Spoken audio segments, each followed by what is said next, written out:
Good morning, student. Welcome back in the class of zoology. I was discussed in the previous lecture. Those are the related or confined to the respiratory system.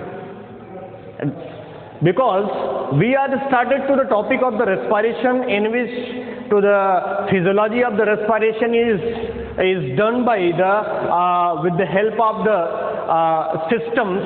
That system is called to the respiratory system.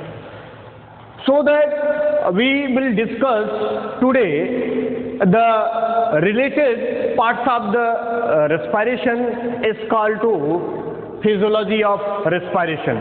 In the physiology of respiration, what will mechanism which are happen in the processes, and during this process the O2 and CO2 which are goes inside and the CO2 in the outside of the body as a scene. So in the process for the convenient study and try to understanding about this process, we goes now to the first of all what is the physiology.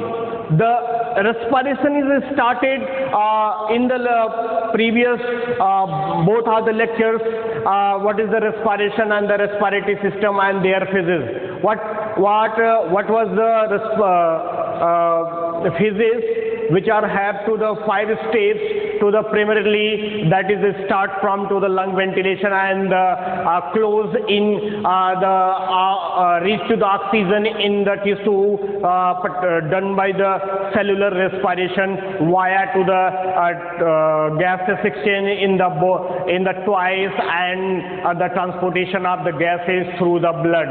So this is a very essential to reach inside the cytoplasm of the cell, where the oxidation process is going on, and very essential for the production and the synthesis of the new substances and the organic compounds which are required, which are demands we want to that about to the body. And just go now to the today topic is the breathing. What is the breathing? What about to the breathing?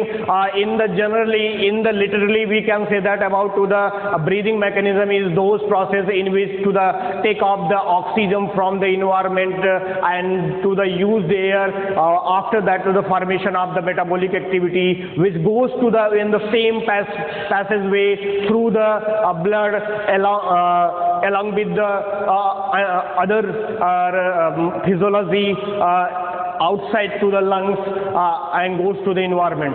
So this is the process of the breathing, which can say into the general way.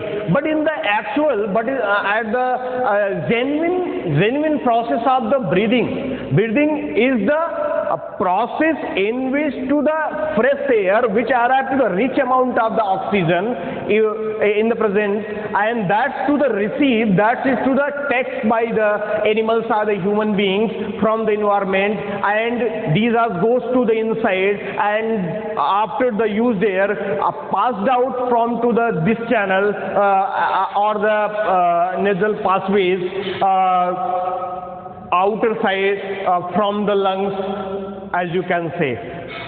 तो आज हम breathing mechanism को start करेंगे और उसके अंतर्गत ये पढ़ेंगे कि ब्रीदिंग मैकेनिज्म क्या होता है, ब्रीदिंग मैकेनिज्म कैसे पूरा होता है, इसमें कितने फेज हो सकते हैं, या ब्रीदिंग मैकेनिज्म का जो स्टेप्स है वो किस प्रकार का प्रोसेस होता है, क्या वो केमिकल प्रोसेस होता है, क्या वो मैकेनिकल प्रोसेस होता है, या फिजिकल प्रोसेस होता है। इसके दौरान इन सारी चीज़ों को हम देखेंगे और ये भी देखेंगे कि ये जो फिजियोलॉजी ऑफ मैकेनिज्म हम बार बार कर रहे हैं, ब्रीदिंग मैकेनिज्म को बताने की कोशिश कर रहे हैं, वो कैसे पूरा होता है, किसकी सहायता से पूरा होता है। तो इनमें हमने अभी आपको बताया, थोड़ी देर पहले बताया कि ब्रीदिंग मैकेनिज्म ये प्रोसेस है जो कि जिसके माध्यम से फ्रेश एयर को इनटेक किया जाता है, कहाँ से, एटमॉस्फेयर से, और जो है कहाँ पे, लंग्स में, और यूज एयर को एलिमिनेट किया जाता है कहाँ से, टिश्यूज के माध्यम से, लंग से, कहाँ पर, environment में. तो go now in the level of the breathing, that is the takes to the air from the environment and eliminate to the air from the lungs through the blood, and after the completion of the metabolism, after the completion of the chemical reactions, and after the completion of to the more important, more essential to the physiology, so that we are just go into the description of the breathing mechanism. We just say about to the breathing mechanism is the mechanical process in which to the oxygen reach fresh air which to the go into the lungs for the pulmonary respiration. What do you mean by the pulmonary respiration and systemic respiration, as you mentioned into the in the next chapters of the circulation? So only we just can say about to the pulmonary respiration in which to the lungs is a highly vascularized concept, have to the more and more capillaries, vessels, and arteries and veins, which in this region the blood goes through the blood into the tissue. That's here to the exchange of the gases through the particular processes up to the specific process, that is called to the diffusion, because the diffusion is a very essential into the all the previous lectures in the physiology, because it is each of the cells which are have to the plasma membrane, and plasma membrane is always allowed to the solubility, semi-soluble and selective in nature, so that allowed to the ions, molecules and the solvent or the gases across inside the cell for the oxidation, for the chemical reaction to the selective in nature. So what is the process is going on? What will the process is goes to the across the these kinds of the things which are essential, that is compulsory, that to the mandatory, that is essential to the completion and to the proceedings of the physiology, and behalf of the physiology the animals or the human beings is completed their the life, or in the in the simplification, in the simple manner, or the literally we can say that is the people or the animals or the human beings which are survived. So that we just mentioned that, just described here to the peculiar process of the diffusion. What is the diffusion? What do you think about to the diffusion? Because this is in this process the diffusion is more essential. Diffusion हमको समझना है, और diffusion की प्रक्रिया क्या होती है, उसमें क्या होता है. तो सबसे पहले हम थोड़ा सा समझते हैं डिफ्यूजन के बारे में कि डिफ्यूजन क्या होता है. डिफ्यूजन की प्रक्रिया में मैंने प्रीवियस लेक्चर में भी मेंशन किया था कि डिफ्यूजन की प्रक्रिया वो प्रक्रिया होती है जिसमें आयंस का, किसी भी मॉलिक्यूल्स का, किसी भी सॉल्वेंट का या फिर गैसेस मॉलिक्यूल्स का क्या होता है, ट्रांसपोर्टेशन होता है. और ट्रांसपोर्टेशन उस स्थान से होगा जहां पे उसकी सांद्रता, जहां पे उसका कंसंट्रेशन ज्यादा होगा, और ज्यादा से वो हमेशा हायर की तरफ, लोअर की तरफ होता है. मतलब a region of the higher concentration to the region of the lower concentration, the any kinds of the molecules, ions and the solvent which are transported, which are goes to the movement in this process. So the diffusion is the process in which the ions, molecules, solvent and other things which goes into the movement from the region of the higher concentration to the region of the lower concentration. तो यहाँ पे उस molecules का, उस ions का, उस solvent का अगर हम chemical या chemistry के बेस से बात करें तो वहाँ पे उसका concentration ज़्यादा होना चाहिए, कहाँ पर, लोअर के. मतलब अगर कोई भी जो ions और molecules होते हैं उनका जो विसरण होता है, उनका जो मोमेंट होता है, उनका जो ट्रांसपोर्टेशन होता है, वो उनके कंसंट्रेशन पर निर्भर करता है, उनके कंसंट्रेशन ग्रेडियंट पे निर्भर करता है. और कंसंट्रेशन ग्रेडियंट ये होता है कि जहाँ पे अप एंड डाउन, मतलब low higher to lower and lower to higher. तो so that we are just mention in this process, that is the ions and the molecules go goes into the their lower ones from to the higher ones. तो higher से lower की तरफ जाता है, तो ये क्या कहलाता है? Diffusion process. तो डिफ्यूजन प्रोसेस जो है दो प्रकार, मेनली दो प्रकार के होते हैं. There are the two types of the diffusion is to the passive diffusion and active diffusion. First of all, what is the passive diffusion? Passive diffusion क्या है? तो in the passive diffusion the moments which are take place along with the concentration gradient, along with the concentration gradient, or there in this process at that time there are no consumption of the metabolic energy at all. मतलब यहाँ पर इस process में passive transportation में वो जो ions, molecules या gases या किसी भी ट्रांसपोर्टेबल जो थिंग्स होती हैं वो कंसंट्रेशन ग्रेडियंट के साथ में चलती हैं, वहाँ पर एनर्जी खर्च नहीं होता. As you suppose that we are take to the example that is the slop things. On the slop things we are just take to another example, the chalk which goes to the in the fine in manner, that is the easiest in manner because that is the slopping along with the concentration gradient. मतलब कि इस slop पे जो chalk होता है वो अपने जो है इसके साथ के concentration gradient के साथ में जाता है, slop के साथ में जाता है, तो वो बिना किसी परेशानी के, मतलब ये हायर, यहाँ से हायर है, ये यहाँ पे लोअर है, अगर हम सपोज कर रहे हैं तो इस स्थान से इस स्थान पे जाने में इसको बहुत ही आसानी होती है. लेकिन in suppose in another one, just go now when the time resort goes to the terrace.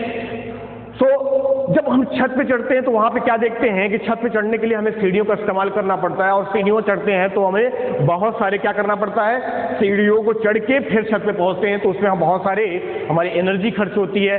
तो उस प्रकार से हम कह सकते हैं कि अगर इस तरीके से हमको समझा जाए तो अगर यहाँ से हम उसको अगर चाक को चढ़ाना पड़ेगा तो हमको क्या करना पड़ेगा, एनर्जी देनी पड़ेगी, फोर्स देना पड़ेगा, उसके हिसाब से ये यहाँ पर पहुँचेगा. तो क्या हम ये बस यहाँ पे मैंने एग्जाम्पल लिया एक छोटा सा आपको समझाने के लिए कि जो एक्टिव और पैसिव जो ट्रांसपोर्टेशन है, जो एक्टिव ट्रांसपोर्ट और पैसिव ट्रांसपोर्ट बोला जा रहा है, तो पैसिव ट्रांसपोर्ट में वो उसके कंसंट्रेशन ग्रेडियंट के साथ में चलता है, इसलिए वहाँ पे एनर्जी नहीं खर्च होती है.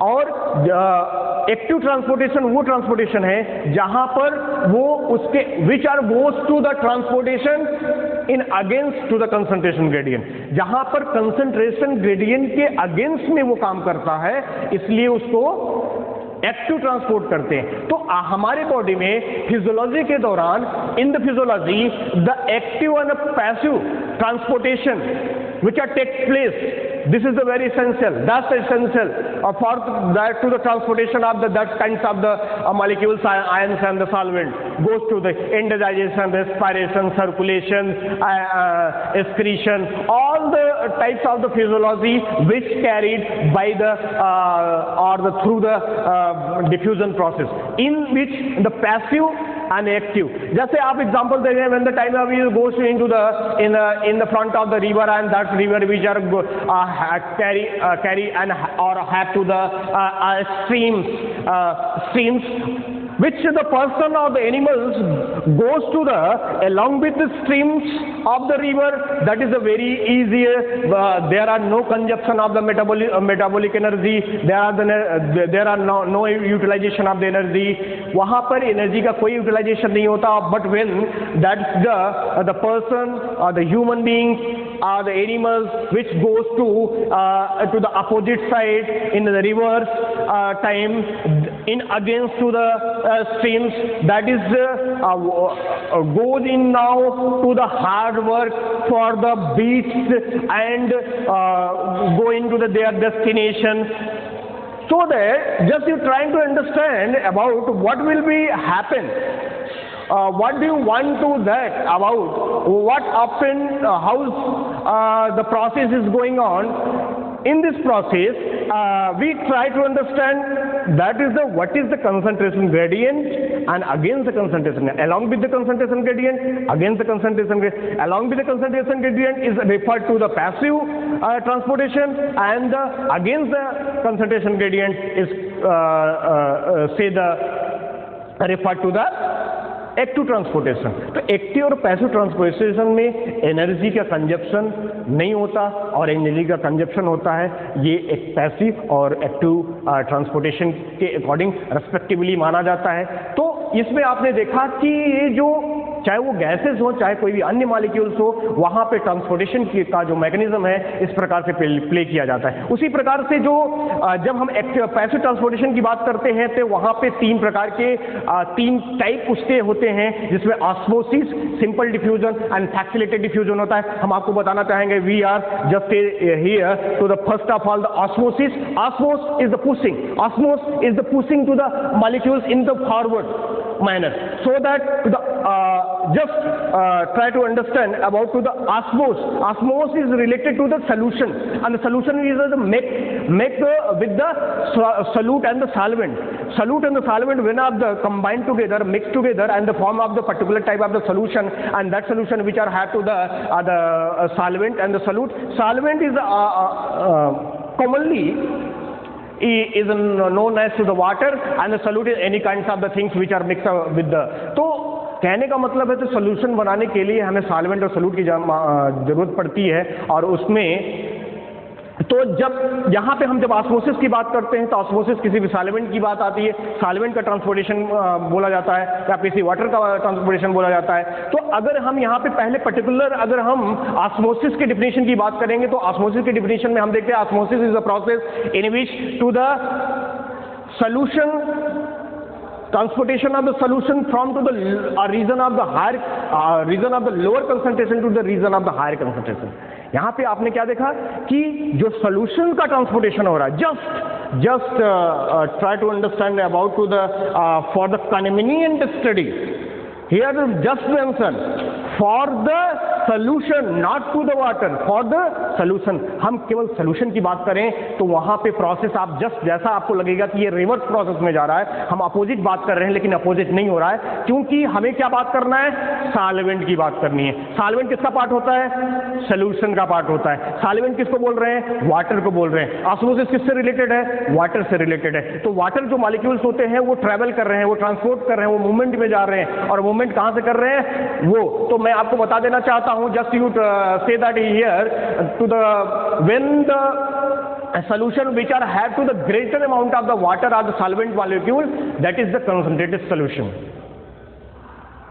तो अगर हम वहाँ पे बात करें जहाँ पे सल्यूट की मात्रा ज़्यादा होगी वो कंसंट्रेटेड सोल्यूशन कहलाएगा, जहाँ पे सोल्यूशन की बात होगी वहाँ पे वो लेसर देन माना जाता है। तो हम अगर यहाँ पे अपोजिट सेंस में समझें कि अगर हम केवल सॉल्वेंट के ट्रांसपोर्टेशन की बात करें ऑस्मोसिस के अंतर्गत, तो हम पाएंगे कि ऑस्मोसिस में जो वाटर मॉलिक्यूल्स है वो हमेशा हायर से लोअर की तरफ जा रहा है। तो आपने क्या समझा, डिफ्यूजन की परिभाषा से हमने प्राप्त किया है कि a region of the higher concentration to the region of the lower concentration. तो वाटर में भी ये हो रहा है, region of the higher concentration to the lower. लेकिन आप हमेशा ध्यान दीजिएगा कि जब आपको सोल्यूशन बोला जाए, अगर सॉल्यूट बोला जाए, तो वहां पे स्थिति क्या हो जाएगी, अपोजिट हो जाएगी, क्योंकि वहां पे उसका कंसंट्रेशन ज्यादा हो जाता है। तो मैंने बताया कि उस प्रकार के सोल्यूशन में जहां पे सॉल्यूट की मात्रा ज्यादा होगी, वो कंसंट्रेशन होगा, तो वो हायर कहलाएगा। इसीलिए वो तब हम क्या बात करेंगे, तो वहां पे सॉल्वेंट की मात्रा कम होगी, और जब सॉल्वेंट की मात्रा कम होती है तो वो जो रीजन होगा वो लोअर रीजन हो जाएगा। इसीलिए जब हम सॉल्यूशन की बात करेंगे तो लोअर से हायर की तरफ बात करते हैं, लेकिन सॉल्वेंट की बात करते हैं तो हमेशा हायर से लोअर की तरफ बात करते हैं। थोड़ा सा समझ लेते हैं जो सबसे इंपॉर्टेंट है इसके लिए भी।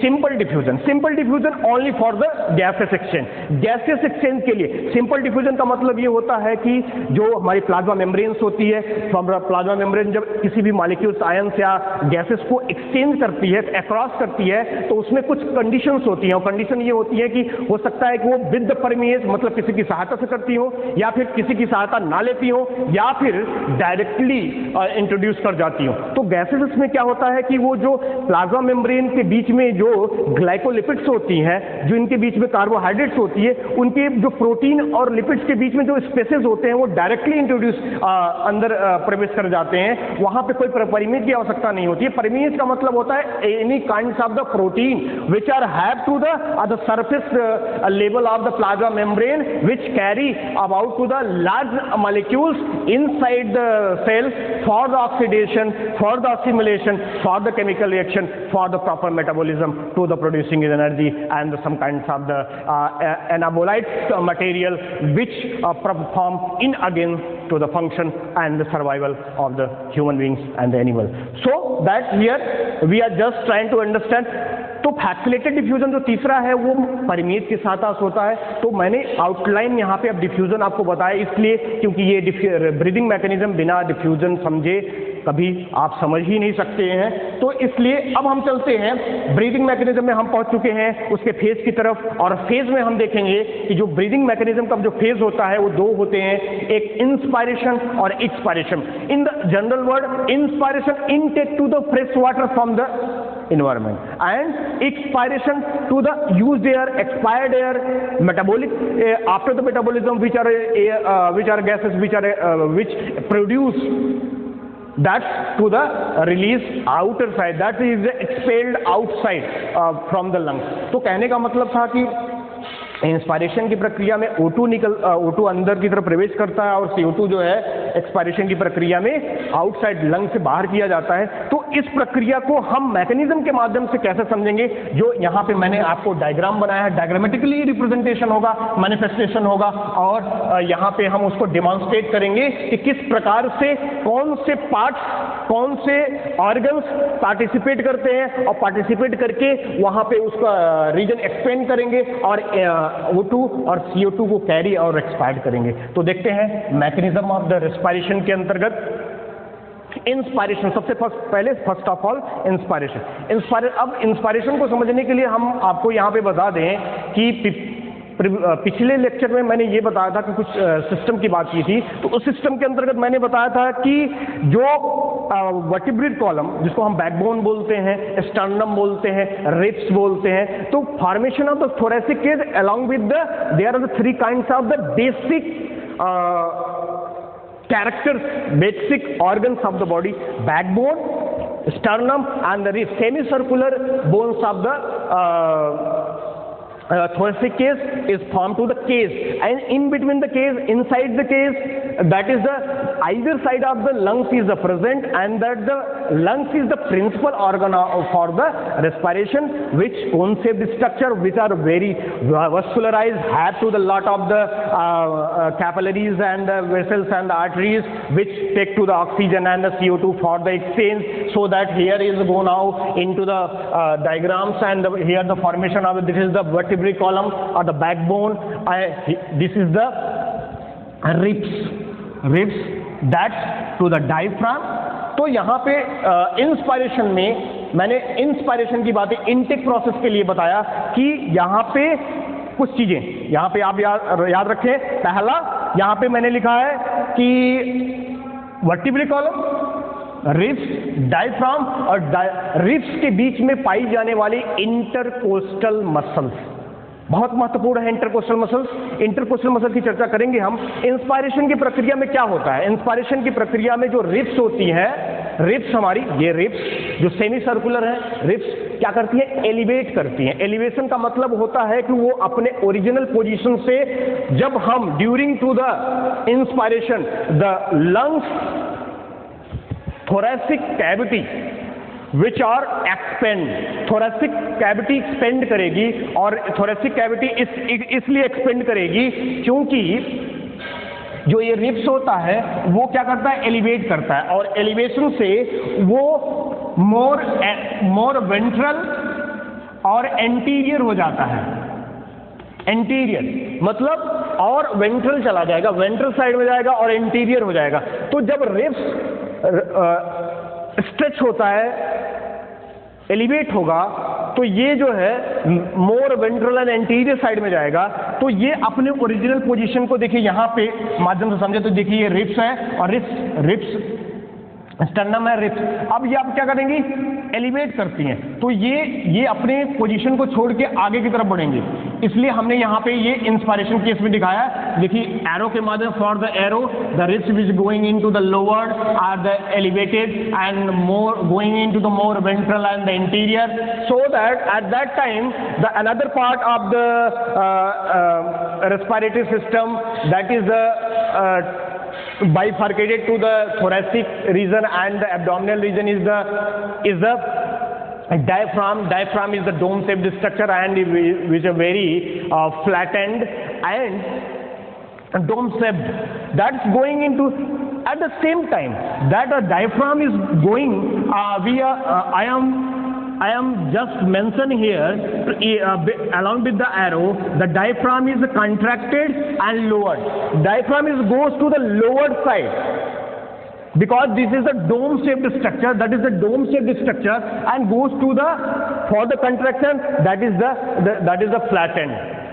So that after that this happening,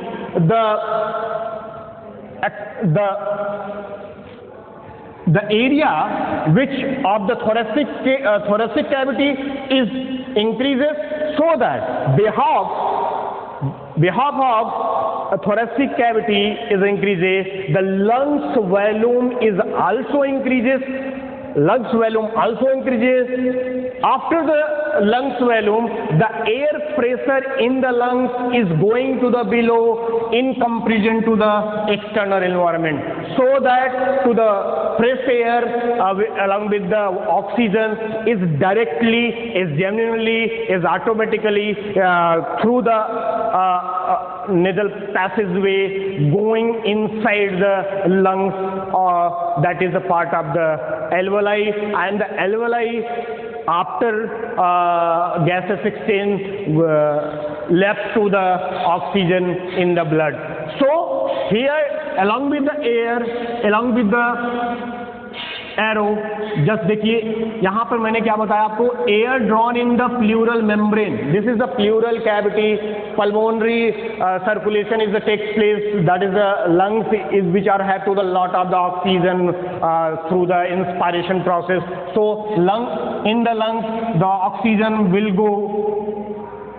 go to inside after the elevation of the ribs and the flattened and the lowered of the diaphragm, so that to the chest cavity increases and the chest cavity increases, so lungs volume is also increases and fresh air is directly going inside. तो कहने का मतलब होता है कि ये पूरी प्रक्रिया जिसमें ये एलिवेट करता है, डायफ्राम नीचे की तरफ जाता है, उसका चेस्ट का वॉल्यूम बढ़ता है और चेस्ट के वॉल्यूम के बढ़ने के साथ साथ में लंग्स का वॉल्यूम बढ़ जाता है, और लंग्स का वॉल्यूम जैसे ही बढ़ता है तो जो लंग्स की एयर प्रेशर होती है वो बाहर इन्वायरमेंट में जो एयर है उसके कंपेरिजन में कम हो जाती है, और इसी के कारण जो डिफ्यूजन प्रोसेस के माध्यम से जो एयर है वो डायरेक्टली आपके नेजल चैम्बर या नेजल पाथवे के माध्यम से इन्वायरमेंट से होता हुआ लंग्स के एल्वेलाई तक पहुंच जाता है. तो इस प्रक्रिया को हम क्या बोलते हैं, इंस्पायरेशन बोलते हैं. लेकिन अब आपको यहाँ पे थोड़ा सा जानना पड़ेगा कि ये प्रक्रिया तो हुई, डन हुई, एलिवेशन हुआ, तो किसकी सहायता से हुआ. तो यहाँ पे मैंने एक डायग्राम यहाँ पे रिप्रेजेंटेशन किया है, फिर से देखें यहाँ पे बैकबोन बनाया है, ये देखिए आपको स्टर्नम बनाया गया है और ये बीच में रिब्स हैं, और in between the ribs 11 pairs of the coastal muscles. यहाँ पे इंटरकोस्टल मसल्स की संख्या 11 पेयर होती है, 11 पेयर्स होती है. 11 पेयर कैसे कह सकते हैं, क्योंकि the formation of the thoracic region, the formation of the thoracic case along with the 12 in number of the vertebrae, and in which the 10 vertebrae is a joint fused and 2 is a free, so that in between to the 12 vertebrae the 11 pairs of the intercostal muscles is found, as which have play in very essential in the contraction and the relaxation of or expandation or the extension of the lungs volume, or the reduction of the lungs volume, or the going into their original position, so that this is the तो मैंने कहा कि यहाँ पे इनकी सहायता से होता है, तो ये तो ऑटोमेटिकली आप समझ रहे हैं इनके बारे में ये सब क्या है। देखिए यहाँ पे ये दो रिब्स है और दो रिब्स के बीच में मैंने कहा कि एक जो है इंटरकोस्टल मसल्स होती है, फ्लेक्सिबल होती है, और उनका डायरेक्शंस है। देखें ये डायरेक्शंस जो है, एक डायरेक्शन ये है, तो मैंने यहाँ पे दिखाया कि ये एक्सटर्नल कोस्टल मसल्स है, और जो इस डायरेक्शन ऊपरी वाली डायरेक्शन में है उसको मैंने बताया है इंटरनल इंटरकोस्टल मसल्स है। इनकी भूमिका है, पहले हम इनकी भूमिका जो मैंने इंस्पायरेशन बताया उसमें समझ लेते हैं। तो इंस्पायरेशन की प्रक्रिया में जब एलिवेशन होता है तो एलिवेशन कैसे होगा, तो आप देखें कि ये जो रिब्स होती हैं, रिब्स और डायफ्राम का बहुत बड़ा रोल है। तो रिब्स में जो ये कोस्टल मसल्स पाई जाते हैं एक्सटर्नल कोस्टल मसल्स इंस्पायरेशन के लिए जिम्मेदार होता है, और इंटरनल इंटरकोस्टल मसल्स एक्सपायरेशन के लिए जिम्मेदार होता है। This is the responsible for that. So in here for the inspiration external intercostal muscles which take in the charge to perform to the function.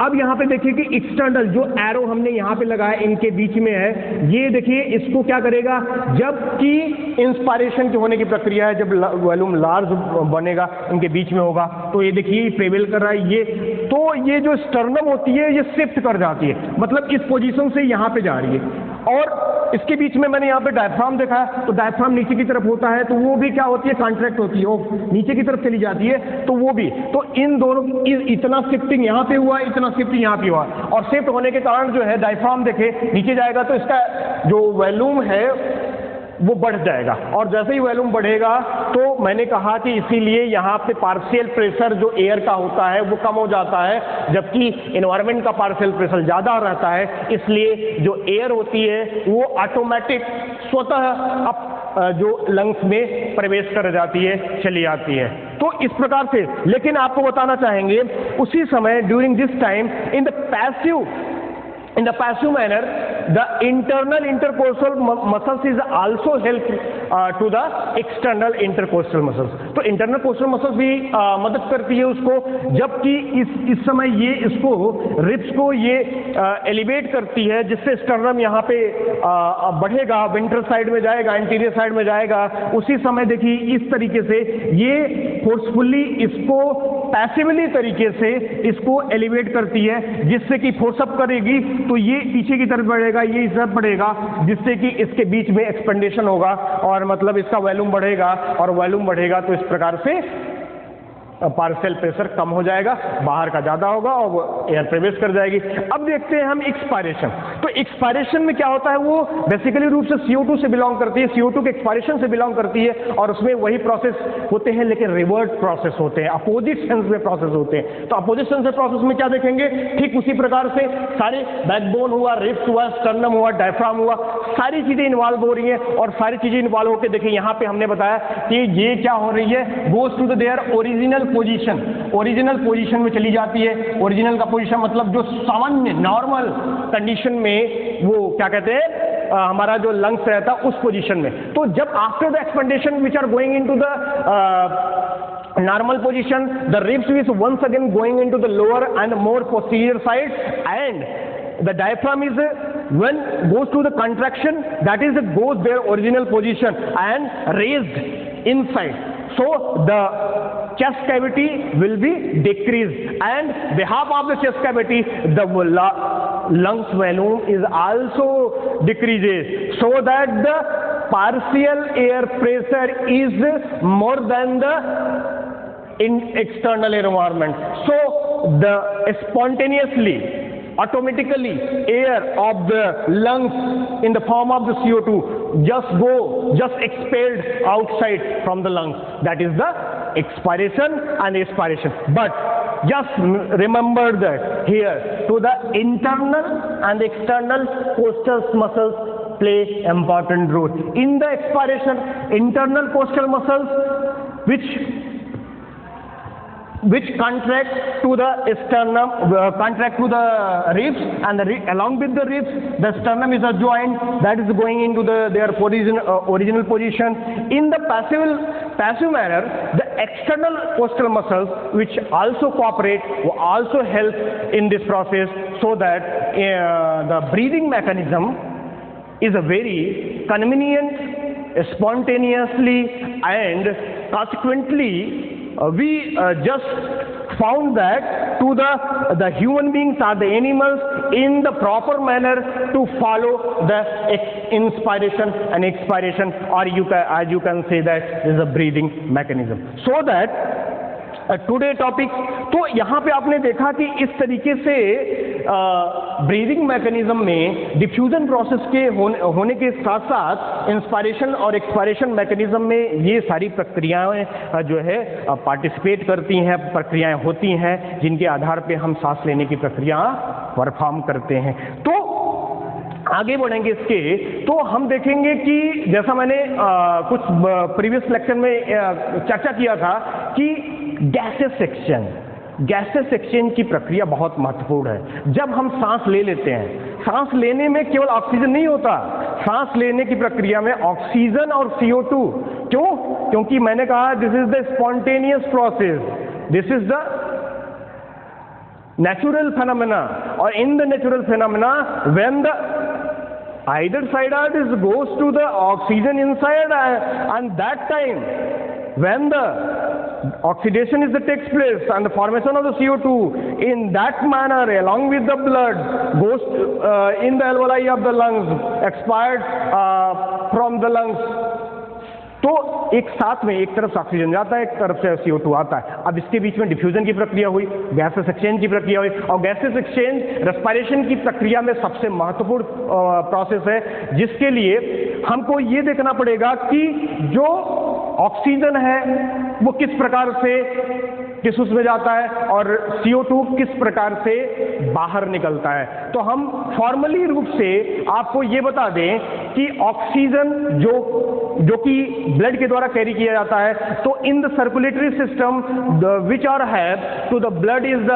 Things about to the which are made up of to the plasma and the capsules which are made by the RBC, WBC and the platelets, but in the here the point is to be noted, that is the essential role of the hemoglobin which are contained by the oxygen through the, because the hemoglobin which made by the heme and the globin, that is the iron and the protein, and iron which are bond one hemoglobin atoms, one hemoglobin which are contained to the 4 oxygen, and तो कहने का मतलब था कि इस प्रकार से जो निर्माण हुआ है वो आगे की टॉपिक्स में हम चर्चा करेंगे कि वो 4 जो ऑक्सीजन, एक जो है 4 ऑक्सीजन, एक जो हीमोग्लोबिन होता है वो कैरी करके ब्लड में घुल के वो प्रत्येक टिश्यू में जाता है। लेकिन यहीं पे आपको समझना पड़ेगा कि प्लाज्मा भी बहुत बड़ी चीज है, क्योंकि प्लाज्मा के अंतर्गत ही, plasma is a fluid which are have to the inorganic and organic constitute, मतलब आप कह सकते हैं कि सारी चीजें जिसको आप साइटोप्लाज्म बोलते हैं वो वहां पे उपस्थित है as a individuality of the, as a entity of the blood. What is the blood? तो प्लाज्मा 3% और 97% आरबीसी जो होती है वो गैसेस एक्सचेंज की प्रक्रिया में, लंग्स जो कि वस्कुलराइज्ड स्ट्रक्चर है, वस्कुलराइज्ड प्लेस है हमारा, जहां पे कैपिलरी सबसे ज्यादा मात्रा में पाई जाती है, डिफ्यूजन प्रोसेस से उसको कैरी करके प्रत्येक टिश्यू तक पहुंचाती है। और उसी प्रकार से जब ऑक्सीडेशन की प्रक्रिया हो जाएगी, जब केमिकल रिएक्शन की प्रक्रिया वहां पे हो जाएगी, the chemical reaction is takes place, that's use air बार बार कहा जाता है, आपको यहाँ पे समझना पड़ेगा। यूज एयर का मतलब ऑक्सीजन जब किसी भी न्यूट्रिएंट मटेरियल्स के साथ में जुड़ता है तभी केमिकल रिएक्शन होगा, और जैसे ही केमिकल रिएक्शन होगा मतलब ऑर्गेनिक कंपाउंड टूटेगा, उसके बॉन्ड ब्रेक्स होंगे, तो जो कार्बन, हाइड्रोजन, ऑक्सीजन होंगे वो ऑक्सीजन के साथ में कॉम्बिनेशन करेंगे और CO2 का फॉर्मेशन करेंगे। तो CO2 को ही यूज्ड एयर और एक्सपायर्ड एयर बोला जाता है, और वो फिर फिजिकल सोल्यूशन मतलब फिर प्लाज्मा के माध्यम से, फिर कार्बोनिक कंपाउंड के माध्यम से, फिर ब्लड हीमो अमीनोग्लोबिन के माध्यम से वो फिर से लंग्स में आएगा, और लंग्स के माध्यम से इसी मैनर जो मैंने आपको बताया, इसी मैनर से वो बाहर निकल जाएगा। तो आगे जो कि आगे लास्ट चैप्टर होगा, उस चैप्टर में हम गैसेस एक्सचेंज और लंग्स के कैपेसिटी की बात करेंगे।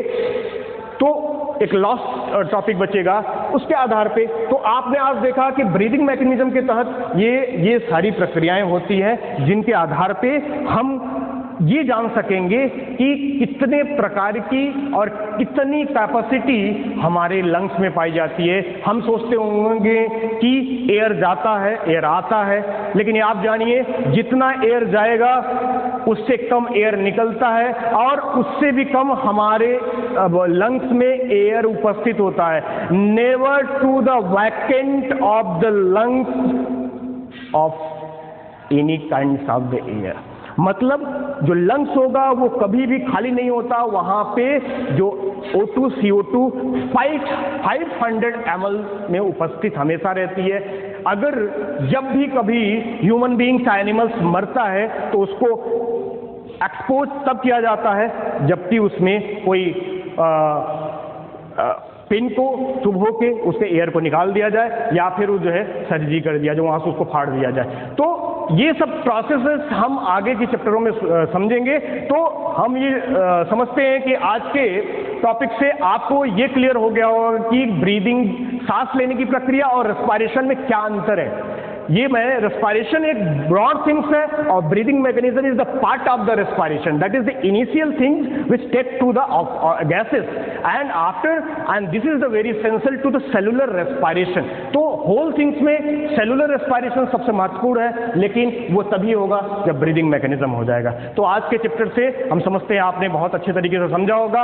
ऑक्सीजन और CO2 कैसे ग्रहण और निकाला जाता है ये भी समझा होगा, और अगले चैप्टर में हम कुछ नई चीजों के साथ में आपके साथ उपस्थित होंगे, और जो भी आप चीजों को आप ना समझते हो we will try to understand about to the in the